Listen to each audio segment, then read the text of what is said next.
Okay. Welcome, everyone. We are Parshas Vayakhel. Parshas Vayakhel is in the Chumashim that you have over here. I will tell you what chapter it is, so you can look it up in your own Chumash. It's on chapter 35, and this is verse 1. This is basically, we are going back now for a number of weeks, which what happens for the last few weeks. Parshas Truma, Parshas Tetzaveh, Parshas Kisiso. 3 weeks we are learning about the Mishkan. And everything that we have learned in the last 3 weeks was about God commanding Moshe what to tell the Jewish people in regard to building the Mishkan. And now finally comes the practical aspect of the Mishkan, when Moshe is going to introduce to the Jewish people the story of the Mishkan, the orders of the Mishkan. So the Torah begins on chapter 35, verse 1, Vayakhel Moshe es kol adas bnei Yisrael. And Moshe assembled the entire assembly of the children of Israel. And when was that? So Rashi already tells us that this was right the day after he came down the mountain when God forgave the Jewish people, which was on Yom Kippur. So this assembly was the day after Yom Kippur. Vayomer aleim, and Moshe says to them, Eile hadvarim asher tziva Hashem la'aseh. So these are the things that Hashem commanded to do them. And before he goes into the instructions on the Mishkan, he introduces the mitzvah of Shabbos. As the next 2 verses write, Sheishes yomim teyosem melacha, for a period of 6 days work may be done. Uvayoyim hashvi yeh lochem kodesh, but the 7th day shall be holy for you. Shabbos, Shabbosoin Hashem, a day of complete rest for Hashem. Shabbat means rest. Shabbat Shabbaton means a complete rest. Whoever does work in this day can be put to death. This was already mentioned earlier also in the 10 Commandments, the importance of keeping Shabbos. Then he mentions a very specific prohibition among all the activities of Shabbos, and this is you should not light fire in any of your dwellings on the Shabbos day. No fire allowed to be lit. You're allowed to use a pre-existing fire, but you cannot kindle a fire. There was actually the Sadducees who didn't accept the oral tradition, and they took it literally. So they used to see Shabbos in a cold house and dark, and also ate only cold food, only sushi. And the sages came and said that if you want to express you believe in the sages, in the rabbis, you must have something warm to eat on Shabbos that is going to show that you left the fire on from before Shabbos and it continued through the night, because the Torah did never forbade you from using fire on Shabbos. The Torah forbade us to light and therefore to ignite a fire. And when you eat warm food on Shabbos day, which was warmed up obviously only by a pre-existing fire, then you show that you believe in their own tradition. And that's what the custom is, to eat cholent on Shabbos, because the cholent is a statement that you had left you dish on the stove. And usually when you leave a dish on the stove from the night before, it should end up to look like cholent, and that's what the cholent custom is.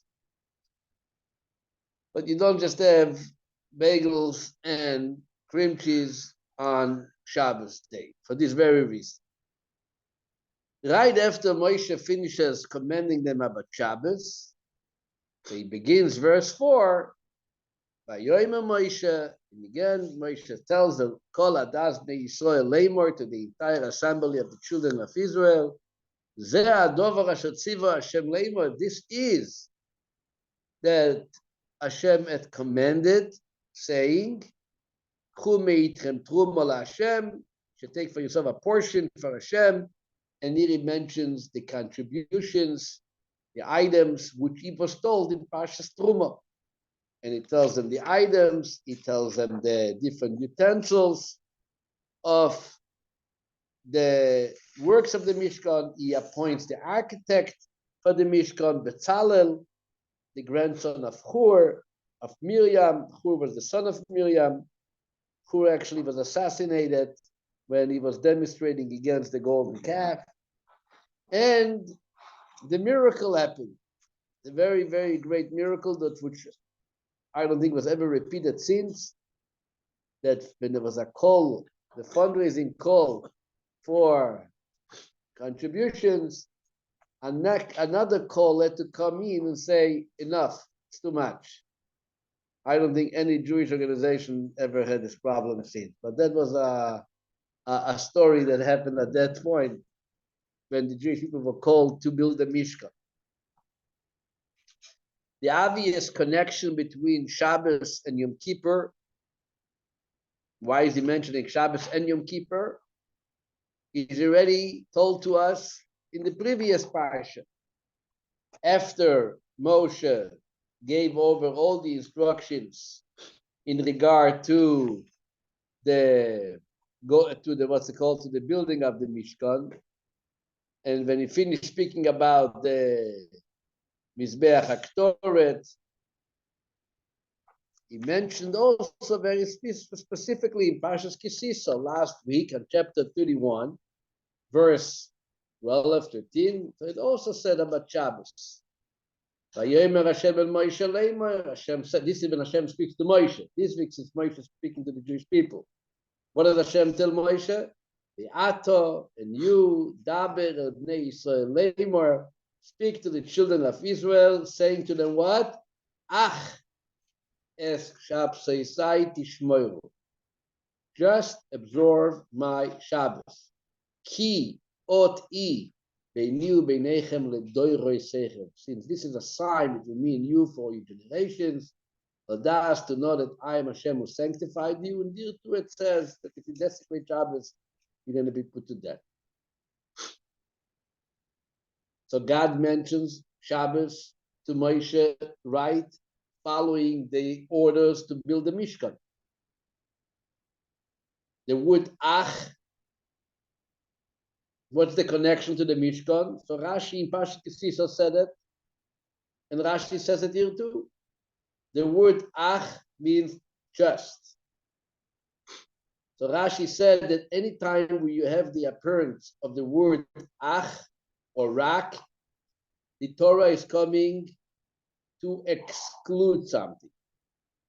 An exclusion is mentioned, but you can do this and this and that, but this is what the word Ach means. In English, it translates just. Before you do anything, remember to observe the Shabbos. So Rashi says in Parshas Kisisa that what is the message after hearing the orders of building a Mishkan? God is telling Moshe that even though you will be eager and enthusiastic in the work of the Mishkan, you're going to be very excited to do it. I'm excluding something. What am I excluding? Shabbos. Shabbos should not be pushed aside because of the work of the Mishkan. The important task of building the Mishkan is 6 days a week, excluding Shabbos. That's what the word Ach means. And that's why Shabbos, even though it was mentioned earlier in the Ten Commandments, and we even have before the Ten Commandments, we have the mitzvah of Shabbos by the manna, which was in Parshas Beshalach. Yet it's specifically mentioned again that thinking and getting excited and enthusiastic in the work of the Mishkan, let me do it on Shabbos also. Anyway, it's great. We're going to be doing a holy job, a holy task. Who cares about Shabbos? No, Shabbos is more important. The same is in this week's Parsha. Just when Moshe is talking to the Jewish people, it is going to give him over now everything that he heard from God in Parsha Truma to Tzavek Yisiso. He's starting by saying, don't forget, Shabbos. And as Rashi says here, Bayos on Vayakhel, says Rashi, Moshe first told them the prohibition of working on the Shabbos before the commandment of construction of the Mishkan, Lomar, to say, that the work of the Mishkan does not override the Shabbos. The obvious question that the commentaries are asking, in the Alter Rebbe in Torah Or, when he starts this Parsha Vayakhel, is asking the same question. Manishtano. Why is it that when Hashem speaks to Moshe, first he tells him what? Build me a Mishkan, what contributions I want, what vessels, the curtains, the garments, and after everything he tells them, and don't do them on Shabbos. Moshe turns around. He starts first, keep Shabbos, and only after speaking about Shabbos, then he goes out with the list of what the Mishkan should be done. Why is it changing from the order of the way God spoke? That's what commentators are wondering. It's the same information, but in the change of order. Moshe is meant to give the message as he was given. One of the beautiful answers I saw is the Kli Yakar. The Kli Yakar, the famous rabbi of Prague 500 years ago, and this verse, he says a very beautiful answer. He says, the Mishkan was a statement about the glory of the Jewish people, that they were forgiven of the sin of the golden calf, and I'm ready to live with them. Take me home. I'm going to be with you. I'm moving in. I was very ready to move out. I was ready to get rid of you, but I accepted your apology. I accepted Moshe's prayers. I pardon you. Salachti kidvarecha. And not only that, I'm ready to move in with you. Asuli mikdash v'shachanti v'tocham. So the Mishkan is a statement about whose kavod, whose honor. The honor of the Jewish people. God is accepting their mechila. Shabbos, in the other end, is a statement about whose honor? Shem's honor. That he created the world on 6 days, and the rest on the 7th, that is the day of rest. Says the Kli Yakar beautifully. And God tells Moshe to speak to the Jewish people, what is God concerned first? About his honor or about our honor? Our honor. And therefore he tells us first, take me a Mishkan. And then he speaks also, remember to keep my Shabbos. I got to take care of myself too. Moshe, in the other end, when he speaks to the people, what does he emphasize first? Hashem's honor. So he says first, Shabbos.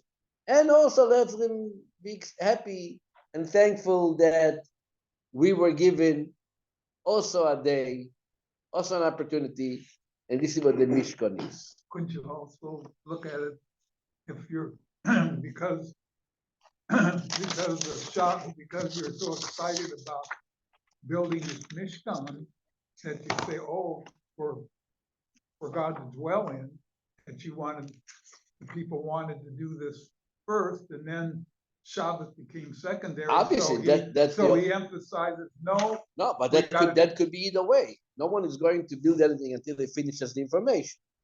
Either way, they would be told that they cannot break the Shabbos, despite all the excitement of building the Mishkan. That was the whole message. And the question, and that's what God said actually. The only question is why God mentioned that first, and Moshe mentions the Shabbos first. So that's one of the answers. The Alter Rebbe goes in a whole Hasidic insight into this concept, obviously.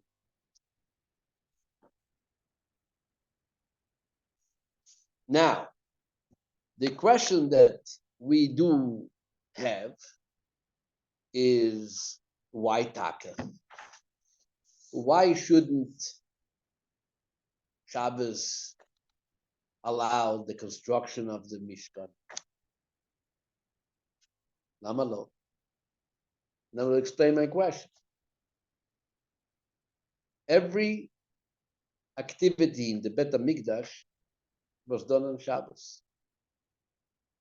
The activities which involve even parts of the 39 prohibitions, none of the 39 categories of work that you're not supposed to do on Shabbos, were done in the Beis HaMikdash every single Shabbos. You used to light the menorah on Shabbos, fire. Sacrifices. They used to slaughter sacrifices.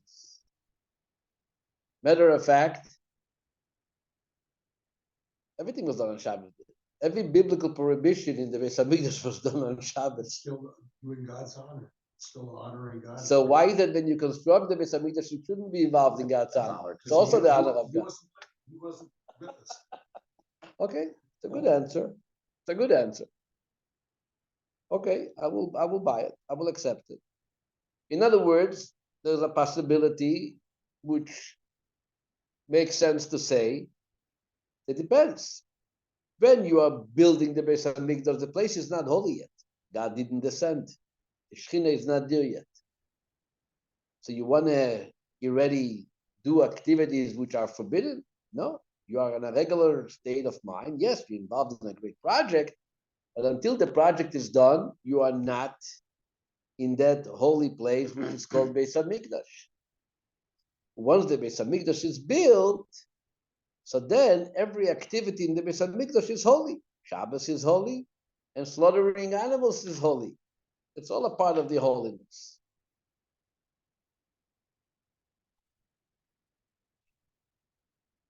Okay, that's a good answer.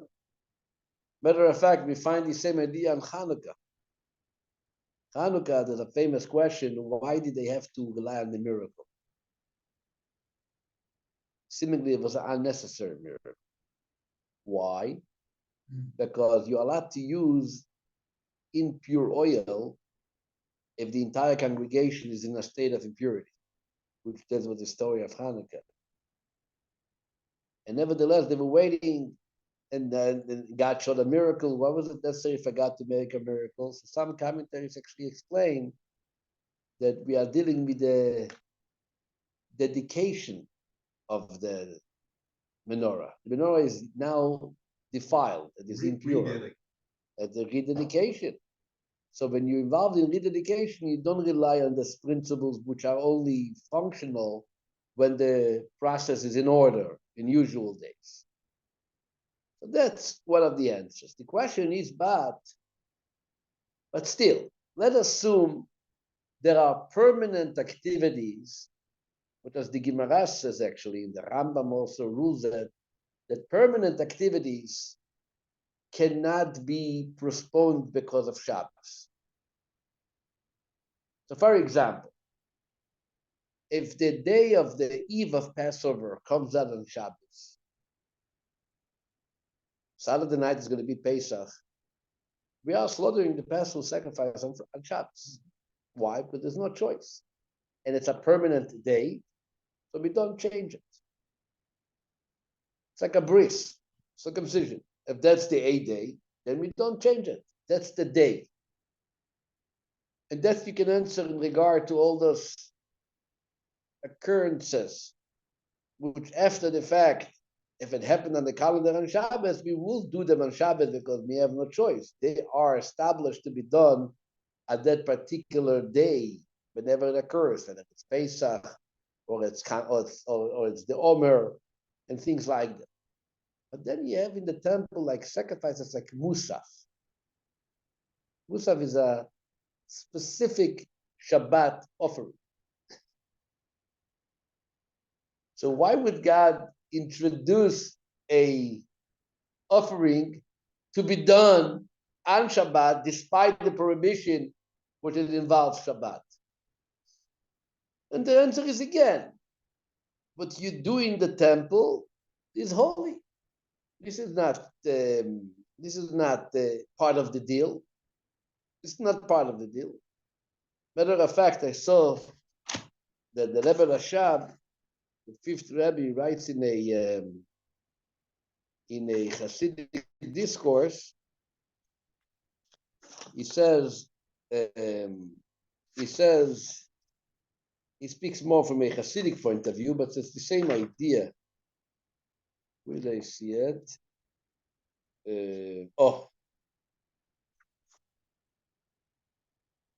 He says something interesting.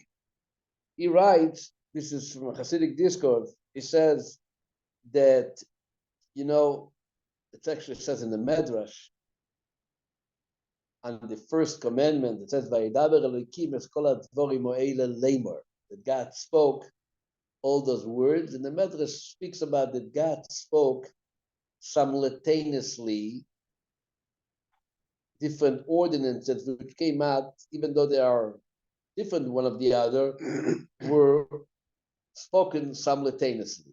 Like, for example, the one famous that we all sing every Friday night, Zachor Veshamor Bedibur Echad. Zachor is the statement which is written in the fourth commandment of the first set of 10 commandments. Shamor is written in the second repetition of the 10 commandments in the book of First Hanan.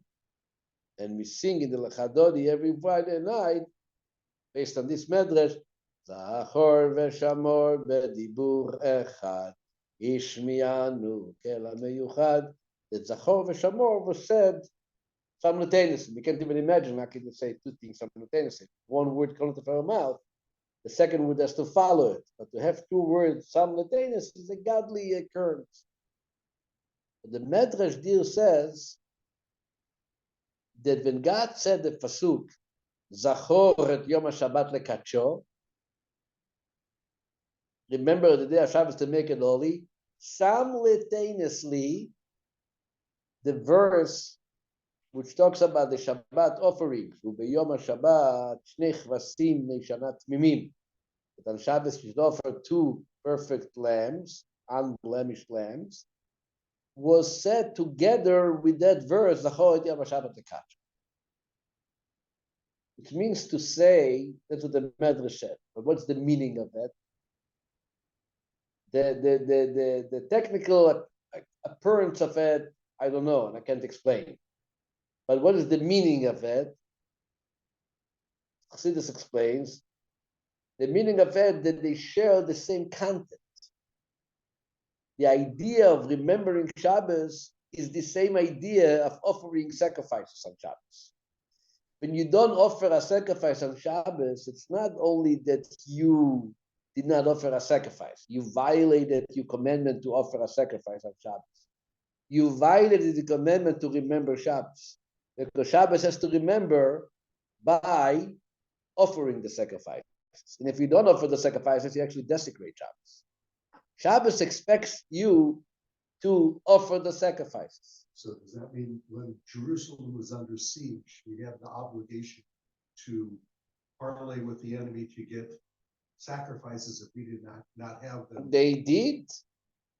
Matter of fact, famous Midrashic explanation, what happened, one of the things what happened on the 17th of Tammuz, that after 2.5 years on the siege started the 10th of Tavis. And it went for 2.5 years almost, 17th of Tammuz, every day, they used to send out from inside the wall a bucket of coins, and instead they used to roll up a lamb for the daily offering because they had no more sheep there. And the 17th of Tammuz, those Chaleres, those Romans, sent up a pig instead of a sheep. And as the Medrash says, when the pig came up half size of the wall, he like kind of pushed his nails into the wall, which caused the entire wall to crumble. Matter of fact, it was almost felt like an earthquake there. And then they knew that the end is coming because there's no more offerings. That's one of the reasons that we fast on the 17th of Tammuz. The Mishnah tells us, Batela Tamid, the Korban Tamid was canceled. They couldn't offer it anymore. So the Rebbe Rashab says like this. He says actually very interesting. He says the reason why do we abstain from work is because God abstained from work, right? Mhm. So we abstain from work. But at the same time, he says, therefore, we are allowed to offer a sacrifice because the sacrifice channels a level of godliness which transcends the world where God rested. Basically, the reality of Ishtal Shalut, we always speak about the spiritual world and the physical world, which was created. And then there is the element of God which transcends Ishtal Shalut, above it. In the world of consciousness, God rested. And that's what we rest. You stop work, we stop work. At the same time, we bring into the world a recharge of a new revelation, which is from a light of godliness, which is above the world. And this is represented by the korban, or the offering. So the korban, the sacrifice, actually, the offering of the sacrifice on Shabbos is what brings and completes the abstaining from work on Shabbos. They're like mechutanim, they work with each other. Each one represents his part in the deal of what Shabbos is, the korban and the abstaining from work. In the Beis Hamikdash, that's the only place you can bring in that light, which is above the worlds. And that's why there is with the korbanot were offered. Interesting. It goes not only with the Beis Hamikdash, even the principle of pikuach nefesh, saving a life, override Shabbos.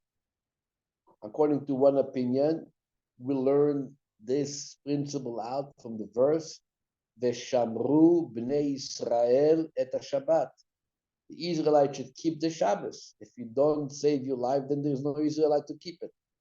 But the Or HaChaim HaKadosh actually says in Parsha Kisisa that saving a life on Shabbos is not desecrating Shabbos in order to save a life. This is what Shabbos wants from you. And he said if you did not save a life, then you desecrated Shabbos. This also why this neither. Yes, bris is a part of Shabbos. Same idea.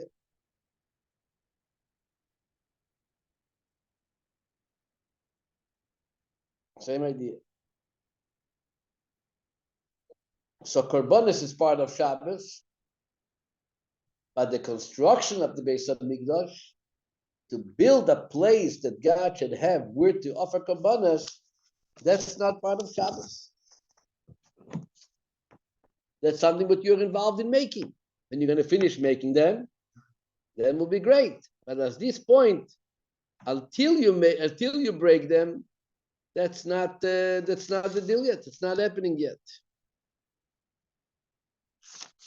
Now, but you see this parsha, in addition of being the day after Yom Kippur and so on, so the way the verse is written is Sheshet Yamim Te'aseh Melacha.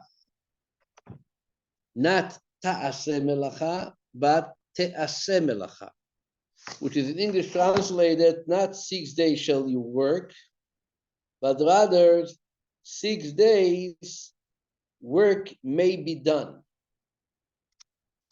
which is explained by the sages, that the idea of what does it mean, Te'aseh Melacha, work shall be done, is that your involvement with your work is not in a way that you're completely preoccupied with that, but it's it's being done. You give your external energies into it, but you don't make it the most important part of your life. Now, going back, which makes this verse different than the way it was written even by the Ten Commandments. What did they say by the Ten Commandments? Sheshet Yamim Ta'avod, 6 days you should work.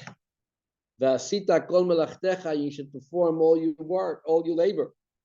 And here it doesn't say ta'avod, it says ye'aseh, shall be done. And also it says in this week's Parsha, Shabbat, Shabbaton. It's like a complete Shabbat, like a double Shabbat. What happens in this week's Parsha that everything is suddenly double?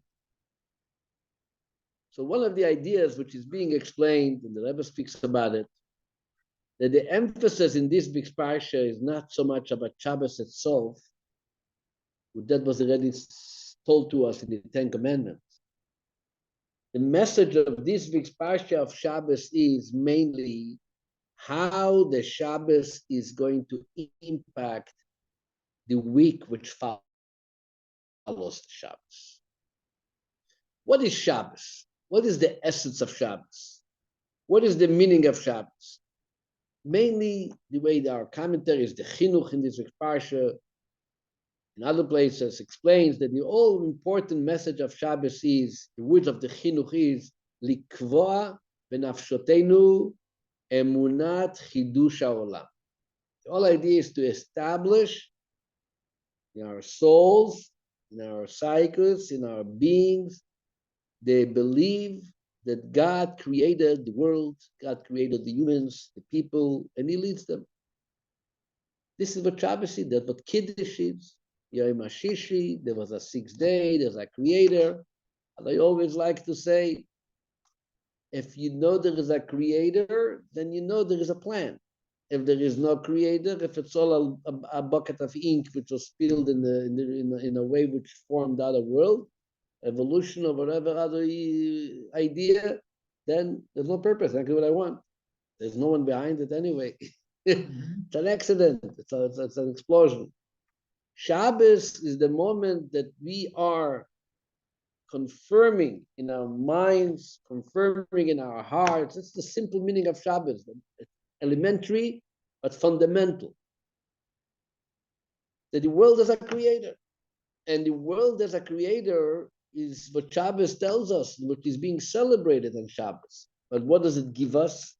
That once the Shabbos says goodbye, and we're getting involved in a 6-day work period, right? We got to go to work, we got to pay bills, we got to be involved in whatever the world represents. And you have to work for your parnasa, for your sustenance. Once you had a Shabbos, then you can face the world and you know that God is going to give you your parnasa and He wants you to create a vessel to be able to give you, to shower you with your parnasa. If you're not going to work, then there's no address where to send it. But it's not that the work triggers the parnasa, the sustenance. Parnasa comes from Hashem. And how do you know there is Hashem? Because you kept Shabbos. And then getting involved in your work. And the work is creating the kli, the receptacle for the blessing of Hashem. Like it says, "Uberachecha Hashem Elokecha bekol asher ta'aseh." Hashem gives you the blessing in all what you do. So if you approach the week based on the principle of Shabbos, so then it's not Sheshet Yamim Ta'avod. Then it's not that the Torah has to tell you to work. Then Sheshet Yamim Te'aseh Melacha. Work is being done. Work is being done. Not that I am making work and I'm working and I'm toiling.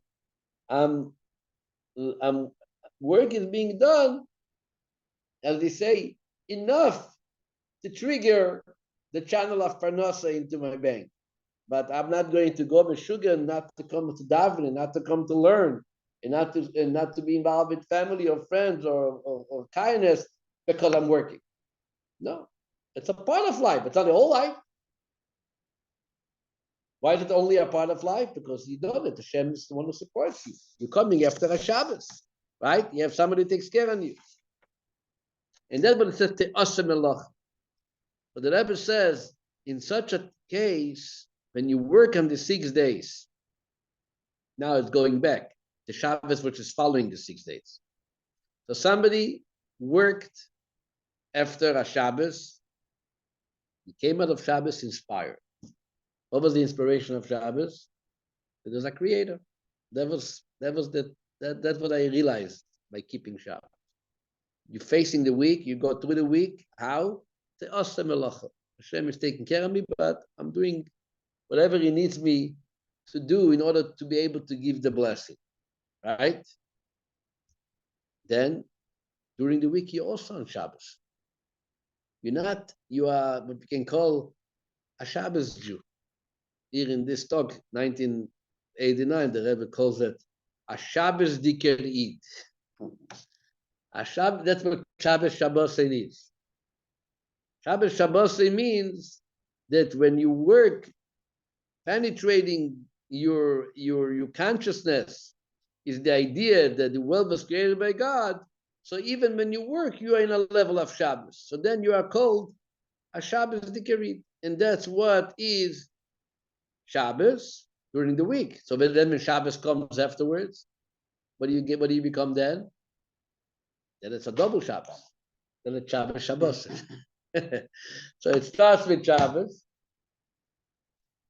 and having a week activity with the inspiration of Shabbos. So your whole day, a whole week, you are Shabbos dik.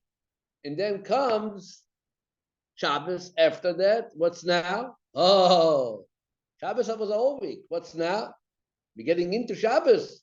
Coming off after such a week, a Shabbos Shabbos. This is really a double Shabbos. My wife had a grandfather whose name was Nissen Pilchik. My son Israel Nissen is named after him. He was very into Shabbos. I always say that, he kept Shabbos in a way that he used to come on many Fridays to get a pink slip.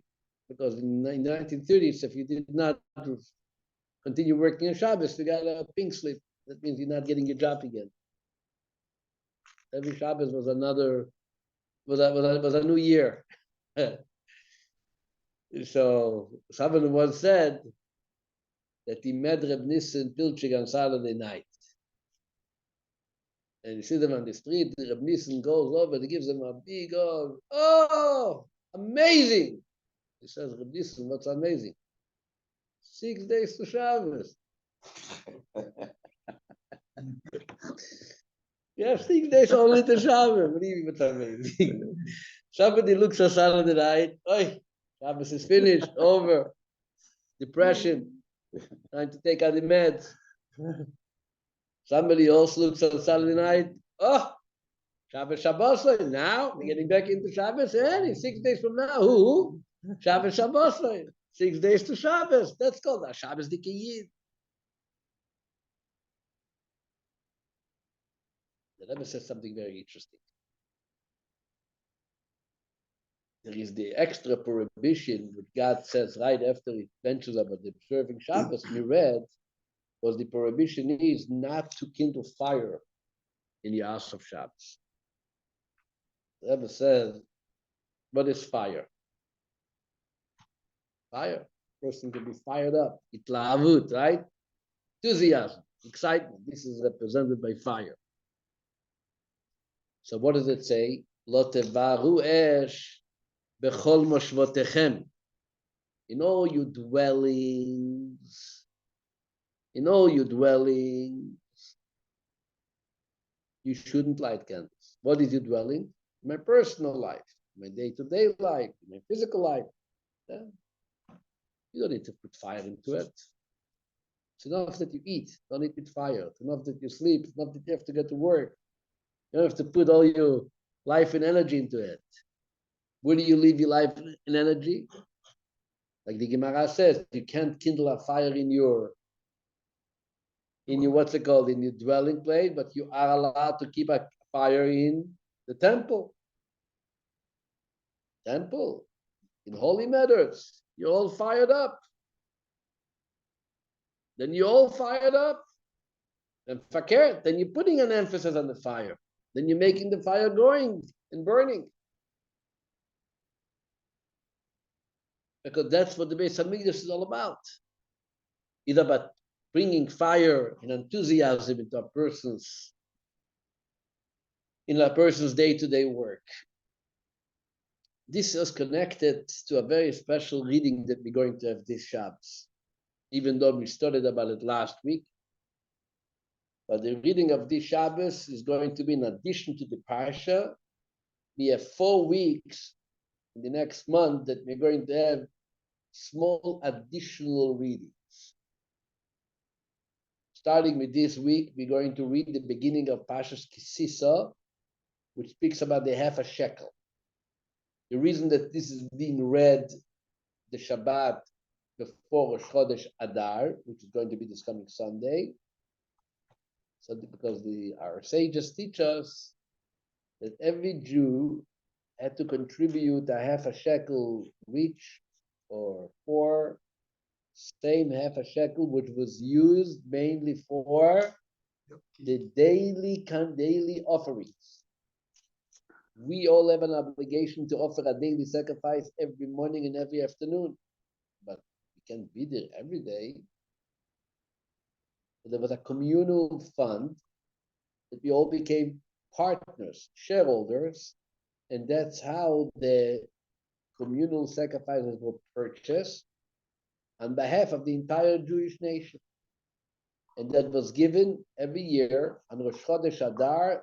The court, the Beit Din in Israel, used to send out representatives to go around in the various Jewish communities and collect the half a shekel. There was a whole system and program. Is actually a tractate of Mishnah called Mishnah Shkalim, which talks about this mitzvah, all kinds of interesting laws regarding that. This mitzvah of Shkalim, as I mentioned, was initiated the fundraising campaign. The charity campaign started on Rosh Chodesh Adar and usually went till Purim. That's why, to commemorate that mitzvah, we are going to read this week Shkalim. 2 weeks later, the Shabbat before Purim, we are going to have an additional reading in honor of Purim, the mitzvah to remember to erase Amalek, which Haman was one of his descendants, called Shabbat Zachor. A week later, we're going to have another reading called Parshas Korah. We're going to read about the red cow, the red heifer, which is being read as in a sense, reminding us that hopefully if Mashiach comes, we're going to have to go through the ritual cleans by the red heifer in order to be able to offer the paschal sacrifice. And then we have Parshat HaChodesh, which is before Rosh Chodesh Nisan, to mention the preparation for the month of Pesach being the first month of the year, and so on. So the reading in this week's Parsha is Be'echad Be'adar, on the first of Adar, Mashmi'im al Shkalim, as the Mishnah says, that's when they announce the Shkalim. And many times we spoke about the idea of a half a shekel, only half, why not a whole? Famous message brought out in many, many books. Chassidus speaks about it in Lent. The half a shekel is to remind us all that every Jew cannot be a whole Jew if you are by yourself. You can maximum be a half. In order to complete yourself, you got to join someone else. That's called Achdus, the unit. But let's go back to the fire. When Hashem told Moshe, Ze yitnu, that's what they should give, says the Gemara, Medrash, Rashi brings it, Ereu lo matbea shel esh. God showed Moshe a fiery coin. Fiery coin. What is a fiery coin? Again, I can't tell you what a fiery coin looked like. Was it a silver American dollar or a golden Napoleon? I'm not sure what the coin was, but basically the idea was that Hashem, this is brought out in all the Hasidic books, Hashem said, I want that the coin what they give should be penetrated with fire. I don't want to see them coming cold at it. They should come in a fiery way, enthusiastic. to bring me this coin. Don't give me no favors. I'm throwing you half a shekel because, if I'm letting you be part of my korbanot, I wanted to covet fire. So that's number one, fire. And where was the coin offered? What was the coin? Offering, which were consumed by the altar. How? By a fire coming down from heaven. So it's all about fire. That's the chiddush. That's what the whole idea of this week's parsha of lo yisevaru eish bechol moshvei seichem, in your personal dwelling houses. Don't be fired up. That's okay to you. Cold is also okay. But when it comes Shabbos, I want you to be fired. So this is clearly what the Mishkan and the Beis Hamikdash got together with Shabbos. In all the books which are discussing this week's Parsha, they talk a lot about Shabbos. Everybody talks about Shabbos, this thing of Shabbos, the other idea of Shabbos. There's a lot to be spoken about Shabbos. I want to share with you a few things about Shabbos. Bechlal, in general, we know that Shabbos, the person has to look different on Shabbos. There were people who actually look different on Shabbos. They say there was a rabbi called the Be'er Ma'im Chaim. He's buried in Tzfas, came from Chernovitz, one of the students of the Baal Shem Tov, that they say that on Shabbos, he used to get one head taller. How did you measure it? It says that during the week, he used to daven in the synagogue, was next to the ark was like a beam, a supportive beam by the wall at a certain measuring point, and he was always standing in front of the wall, and his head was fitting under the beam, no problem. Shabbos, he couldn't make it. Shabbos, he had to move out because he actually grew. He grew taller. For some people, Shabbos was physically appearing in their body, in their existence, to a point that they actually look different on Shabbos.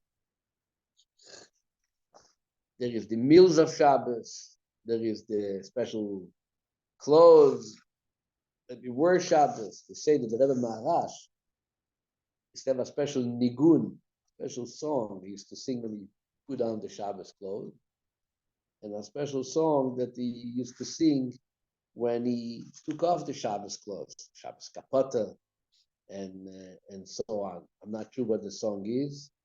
I don't know what the song is, but definitely there was something even to the dressing yourself on Shabbos and how you got dressed and what you were wearing was obviously in a fashion of special attention. The idea of Shabbos in Hasidus and in Kabbalah is called in two words, Aliyat Ha'olamot, which means the elevation or the ascending of the worlds. What does it mean, the ascending of the world? What's going up? What's going down? Just you see, Shabbos, by definition, is a esoteric day. The Karoso Shabbos LaHashem, Shabbos to God. Like you can't go to Shabbos and say, I don't know, don't teach me Kabbalah. Talk to me about rest. I can appreciate, I can understand. It doesn't make any sense because everybody knows that God doesn't work hard and he didn't sweat and he didn't have to rest physically. But the moment you hear the words rest on Shabbos by God, Shabbat by Nafash, you have to think in Kabbalistic terms. Otherwise, how do you understand it? There's no way to understand Shabbos without realizing there's an inner dimension to this day that cannot be explained otherwise. So what is Shabbos? Kabbalah talks about Shabbos that the worlds have their weekly consciousness, the way they are throughout the week. And just like when a person rests, what happens when you rest? Why do you feel rejuvenated after you had a good rest? Oh, after you take a nap, you're going to feel rejuvenated. What's going to give you that rejuvenation? Simply that these soul powers, which are involved in activities, are being recharged by elevating themselves from leaving the area of involvement and kind of returning back to their source. It's like putting a charger for your phone after it's almost dead, and you let it get re-energized, and slowly but surely these little points are coming up to your phone, and you, Baruch Hashem, you're 100%, you can start again. That's called elevation. When we talk about God, so you have to imagine God creating, speaking, sharing, right? Involving, and then kind of abstaining, retracting. I'm going back. I'm kind of back to myself. And what happens to the worlds? The worlds go up to a level which is above that ongoing consciousness. This is called Aliyah So'ilamus. And obviously, all of they talk different levels. Matter of fact, even in the prayer books,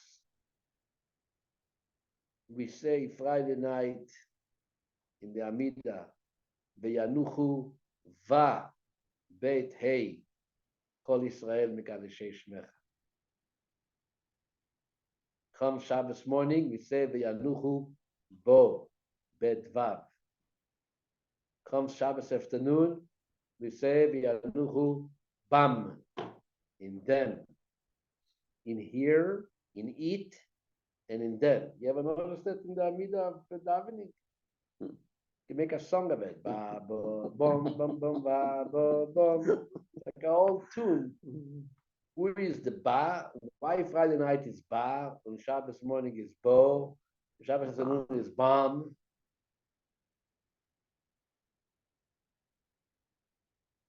And then some people actually read Kabbalistic word before Friday night Kiddush, asking his Sudota, they invite one level to come join the other two.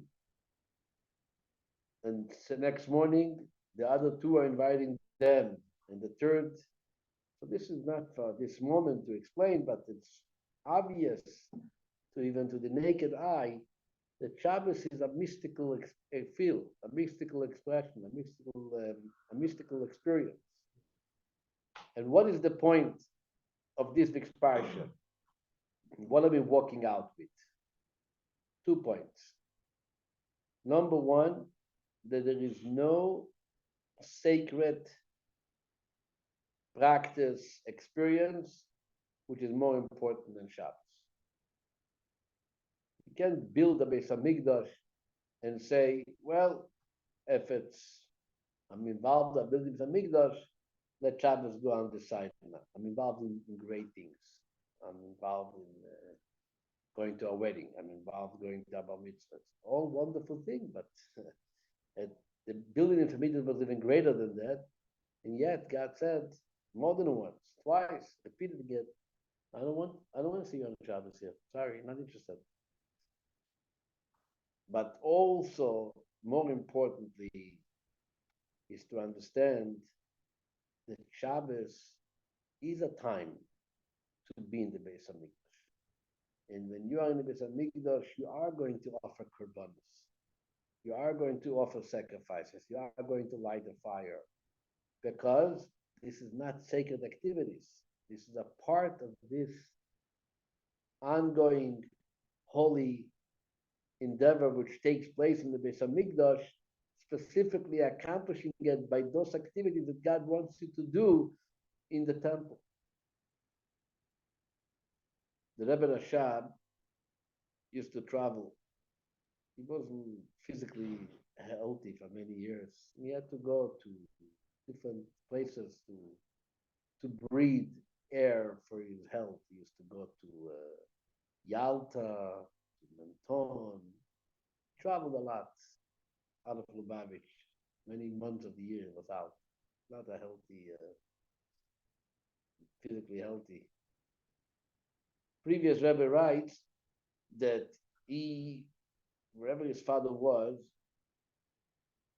for a long time, he used to always go Friday to the post office, send a telegram calculating that the telegram should arrive just before candlelighting time with 2 words, for Shabbos.